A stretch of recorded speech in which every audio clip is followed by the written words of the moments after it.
Election commission का दुरुपयोग इन्होंने कभी किया होगा। भारत के लोकतंत्र को कमजोर किया जाए, जनता को गुमराह किया जाए और जिस तरह से बांग्लादेश नेपाल में स्थिति बनती है वैसे झूठ बोल बोल के वहां पे स्थिति पैदा कर दो देश में। ಕಾಂಗ್ರೆಸ್ ನಾಯಕ ರಾಹುಲ್ ಗಾಂಧಿ ಗುರುವಾರವಷ್ಟೇ ಚುನಾವಣಾ ಆಯೋಗದ ವಿರುದ್ಧ ಮತಗಳ್ಳತನದ ಆರೋಪ ಮಾಡಿ ಒಂದಷ್ಟು ದಾಖಲೆಗಳನ್ನು ಬಿಡುಗಡೆ ಮಾಡಿ ಎಲ್ಲೆಲ್ಲಿ ಏನಾಗಿದೆ ಅಂತ ಮಾತನಾಡಿದ್ರು. ಹಾಗೇನೆ ಕೆಲವು ಪ್ರಶ್ನೆಗಳಿಗೆ ಅವರು ಉತ್ತರ ಕೊಡೋ ಪ್ರಯತ್ನವನ್ನ ಕೂಡ ಮಾಡಿದ್ರು.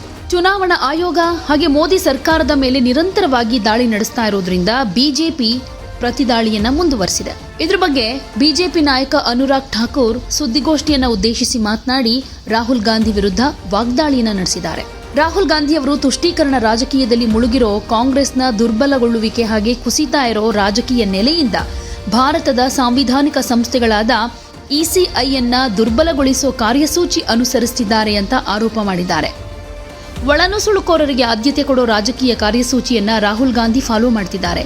ಇದು ಎಸ್ಸಿ, ಎಸ್ಟಿ ಮತ್ತು ಒಬಿಸಿಗಳ ಹಿತಾಸಕ್ತಿಗಳಿಗೆ ಹಾನಿ ಮಾಡ್ತಾ ಇದೆ ಅಂತಾನೂ ಹೇಳಿದ್ರು.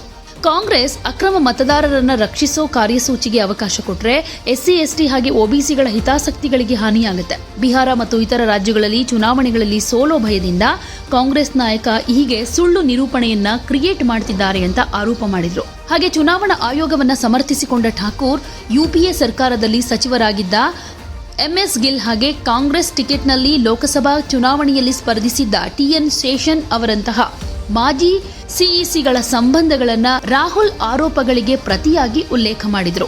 ಚುನಾವಣಾ ಆಯೋಗದಂತಹ ಸಾಂವಿಧಾನಿಕ ಸಂಸ್ಥೆಗಳ ಮೇಲೆ ರಾಹುಲ್ ಗಾಂಧಿ ಪದೇ ಪದೇ ಆರೋಪ ಮಾಡ್ತಿದ್ದಾರೆ. ಈ ಮೂಲಕ ಅವರು ಭಾರತದಲ್ಲಿ ಬಾಂಗ್ಲಾದೇಶ ಮತ್ತು ನೇಪಾಳದಂತಹ ಪರಿಸ್ಥಿತಿ ನಿರ್ಮಾಣ ಮಾಡೋದಕ್ಕೆ ಟ್ರೈ ಮಾಡ್ತಿದ್ದಾರೆ ಅಂತ ಆರೋಪ ಮಾಡಿದ್ರು. ಕಾಂಗ್ರೆಸ್ ಸೋಲುಗಳಿಂದ ಹತಾಶವಾಗಿದೆ. ಹೀಗಾಗಿ ಈ ರೀತಿ ಆರೋಪಗಳನ್ನು ಮಾಡಿ ಜನರ ದಾರಿ ತಪ್ಪಿಸೋ ಪ್ರಯತ್ನ ಮಾಡ್ತಿದ್ದಾರೆ. ರಾಹುಲ್ ನೇತೃತ್ವದಲ್ಲೇ ಕಾಂಗ್ರೆಸ್ 90 ಚುನಾವಣೆಗಳಲ್ಲಿ ಸೋಲು ಕಂಡಿದೆ. ಹೈಡ್ರೋಜನ್ ಬಾಂಬ್ ಹೆಸರಲ್ಲಿ ಸಣ್ಣ ಪಟಾಕಿಗಳನ್ನ ಸಿಡಿಸ್ತಾ ಇದ್ದಾರೆ ಅಂತಾನೂ ಆರೋಪ ಮಾಡಿದ್ದಾರೆ. गलत निराधार आरोप बार बार संवैधानिक संस्थाओं पर लगाना, गलत निराधार आरोप बार बार इलेक्शन कमीशन ऑफ इंडिया पर लगाना, कभी ईवीएम पर प्रश्न चिन्ह खड़े करने, कभी वीवीपैट पर करना, कभी चुनावों के नतीजों पर करना और कभी टूल किट के सहारे भारत के लोकतंत्र पर संवैधानिक संस्थाओं पर प्रश्न चिन्ह खड़ा करना, क्या ये आदत सी बन गई है? क्या चाहती है कांग्रेस पार्टी? पूर्व प्रधानमंत्री इंदिरा गांधी जी सत्ता का दुरुपयोग करके राजीव गांधी जी की हत्या के बाद एक लोकसभा का चुनाव पेंडिंग नहीं होता, 1 महीने तक अगर चुनाव को स्थगित कर दिया जाता तो किस पार्टी को फायदा उस समय के इलेक्शन कमीशन ने दिया? रमा देवी जी, एमएस गिल, टीएन शेषन से लेकर ये बाकी सारे इलेक्शन कमिश्नर जो थे किस पार्टी ने नियुक्त किए और वापस किस दल में गए? कांग्रेस पार्टी में गए। इलेक्शन कमीशन का दुरुपयोग इन्होंने कभी किया होगा, उनको बड़े बड़े पद भी बाद में दिए होंगे, लेकिन अगर निष्पक्षता के साथ भारत का इलेक्शन कमीशन काम कर रहा है तो बार बार राहुल गांधी जी का प्रयास है कि लोकतंत्र पर प्रहार किया जाए, भारत के लोकतंत्र को कमजोर किया जाए, जनता को गुमराह किया जाए और जिस तरह से बांग्लादेश नेपाल में स्थिति बनती है वैसे झूठ बोल बोल के वहां पे स्थिति पैदा कर दो देश में। मैं एक और उदाहरण आपको देना चाहता हूं। अभी हाल ही में कर्नाटक हाईकोर्ट का फैसला आया, मलूर विधानसभा के चुनाव को खारिज किया है। क्या 2023 में कांग्रेस ने वोटों के गबन के साथ इस सीट को जीता था? इस मामले में कर्नाटक हाईकोर्ट ने भाजपा के उम्मीदवार मंजुनाथ गौड़ा के पक्ष में फैसला सुनाया है। कोर्ट ने कहा मलूर विधानसभा में मतगणना के दौरान गंभीर अनियमितताएं हुई। क्या फेराफेरी के साथ कांग्रेस ने सीट जीती थी? राहुल जी, जवाब देना पड़ेगा आपको और कांग्रेस पार्टी को। और आपके इलेक्शन कमिश्नर के समय अगर मैं कहूं, सोनिया जी का नाम जब आया कि नवीन चावला जी की नियुक्ति उन्होंने कर दी और उस समय के चीफ इलेक्शन कमिश्नर ने आरोप लगाकर कहा था, प्रेसिडेंट को लिख के कहा था कि क्लासिफाइड और सेंसिटिव इंफॉर्मेशन नवीन चावला लीक करते हैं।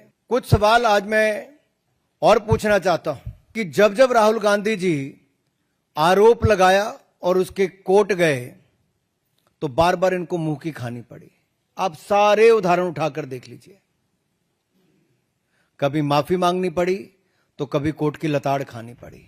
तो क्या इसी डर से राहुल गांधी जी शपथ पत्र नहीं दे रहे हैं। आज मीडिया द्वारा बार बार पूछे जाने के बाद भी शपथ पत्र क्यों नहीं दे रहे? ये आए तो धमाका करने थे, लेकिन ड्रामा करके चले गए। धमाका इनके बस की बात नहीं, ड्रामा करना इनके बस की बात है।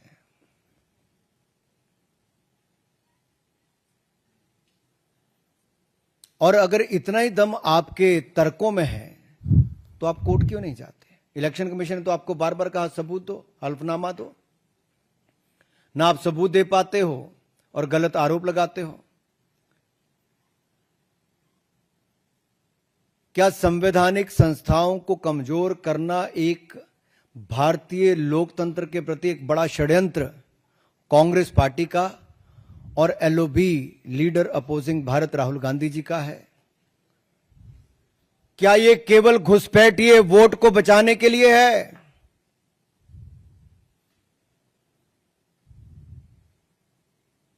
अपने हर तर्क में वो बात करते हैं एससी, एसटी, ओबीसी की, अल्पसंख्यक की, लेकिन उन्हीं के वोट की ताकत को कम करने का प्रयास राहुल गांधी जी और कांग्रेस पार्टी कर रही है। क्या घुसपैठियों के वोट को बचाने के लिए infiltrator first politics is the sole agenda of mister Rahul Gandhi and Congress party? Is Congress trying to protect infiltrators and their voting rights? Rights तो है नहीं, लेकिन अधिकार दिलाना चाहते हैं। राहुल जी के बयानों ने बार बार बताया है कि वो घुसपैठियों के साथ है और देश के एससी, एसटी, ओबीसी, अल्पसंख्यकों के वोट को कम करना चाहते हैं।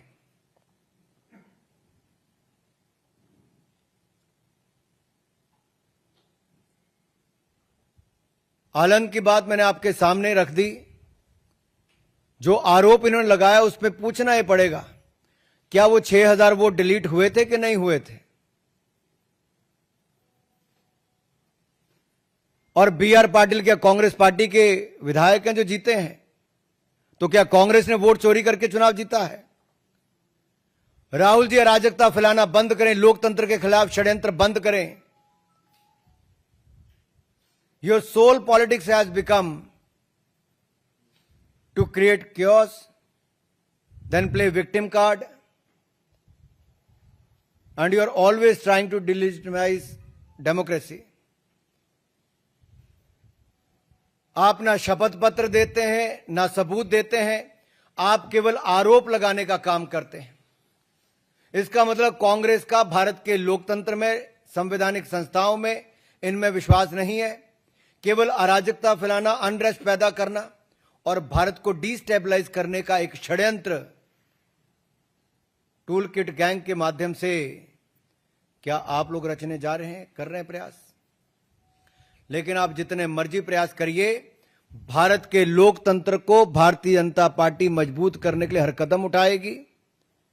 और घुसपैठियों को, जिनको आप वोट दिलाना चाहते हो, उन घुसपैठियों को बेनकाब करने का काम भी हम करेंगे। और ये आपकी घुसपैठिए बचाओ राजनीति को भी बेनकाब हमने किया है और आगे भी करते रहेंगे। देखिए, ध्रुवीकरण कांग्रेस का प्रयास लगातार शुरू से रहा है और ये तुष्टीकरण की राजनीति आज कांग्रेस को इस स्थान पे ले आई कि 2014, 2019, 2024 में भी हारे। मुश्किल से नेता प्रतिपक्ष इनके बन पाते हैं, लेकिन जब पद मिला तब एलओपी नहीं, उसको एलओबी, लीडर अपोजिंग भारत का पद बना दिया। क्या कांग्रेस और विपक्षी दलों के पास तुष्टीकरण के अलावा कोई और राजनीति नहीं रही? क्या घुसपैठियों को बचाने के अलावा इनके पास कोई मुद्दा बिहार में नहीं रहा? क्या बिहार के विकास को देखकर कांग्रेस की आंखें इतनी बंद हो गई कि आज वो केवल घुसपैठियों के सहारे बिहार के चुनाव में जाना चाहते हैं? क्या कोई और सहारा इनके पास बचा नहीं है? और आज देख लीजिए, जैसे पहले राहुल जी ने माफिया मांगी है, बिहार के चुनाव के बाद भी माफी मांगने वाले हैं।